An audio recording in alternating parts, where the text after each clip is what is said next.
पाहूया पुढील महत्त्वाची बातमी। जळगाव सोन्या चांदीच्या दरात मोठी घसरण झालेली आहे। सोन्याच्या दरात 4,000 रुपयांनी घसरण झाली। चांदीच्या दरात 5,000 रुपयांची घसरण झालेली आहे। सोने खरेदी करण्यासाठी आता ग्राहकांना थोड्याफार प्रमाणात दिलासा मिळतोय। याबाबत सोने व्यापारी सागर भंगाळे यांच्याशी संवाद साधले आमचे प्रतिनिधी सुमित देशमुख यांनी। गेल्या 8 दिवसांचा जर विचार केला तर सोने आणि चांदीच्या दरात मोठी वाढ झाल्याचं आपल्याला पाहायला मिळत होतं।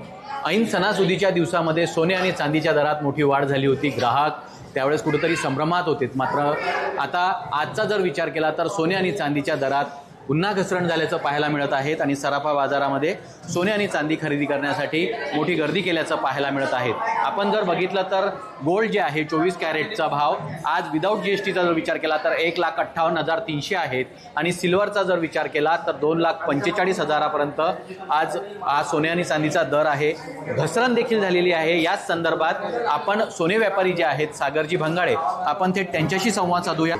सर तुम्ही जर पाहिलं मागील 7 दिवसामध्ये सोनं जवळपास 4,000ने घसरलेलं आजच्या तारखेत आणि चांदी सुद्धा 5,000ने घसरलेली आहे। सर याचं मुख्य कारण म्हणजे काल एक रिपोर्ट आली होती पीसी इन्फ्लेशन रिपोर्ट। त्या रिपोर्टमुळे गोल्डचे रेट वरती खाली होता। त्या रिपोर्टमध्ये असं आलं की मागच्या वर्षाच्या तुलनेमध्ये 3.5% इन्फ्लेशन वाढ झालेलं आहे। आणि दुसरी गोष्ट म्हणजे डॉलर स्ट्रॉंग झालेलं आहे। डॉलर स्ट्रॉंग झाल्यामुळे काय असं इंटरनॅशनल बायर्स डॉलरच्या रेटमध्ये सोनं परचेस करतात। डॉलर स्ट्रॉंग झाल्यामुळे त्यांच्यासाठी सोनं महाग झालं म्हणून त्यांनी सोनं सेल आउट करून टाकलं। 2 रिझन मुख्य कारण हे आहे। सर हे तर आमच्या बहिणींसाठी चांगली न्यूज आहे की सोन्याचे आणि चांदीचे डोंगाचे कमी झालेले आहे। उलट आनंदाची बातमी आहे। त्यांना सोनं चांदी स्वस्त दरात भेटेल आणि आगामी काळामध्ये हे बघा सोनं आणि चांदी हे तर वाढणारच आहे। अशी ते कमी होतं टेम्पररी कमी होतं पण भविष्यामध्ये वाढणारच आहे। मला तर असं वाटतं की भविष्यामध्ये सोनं चांदी वाढणारच आहे। सुमित देशमुख, लोकशाही मराठी, जळगाव।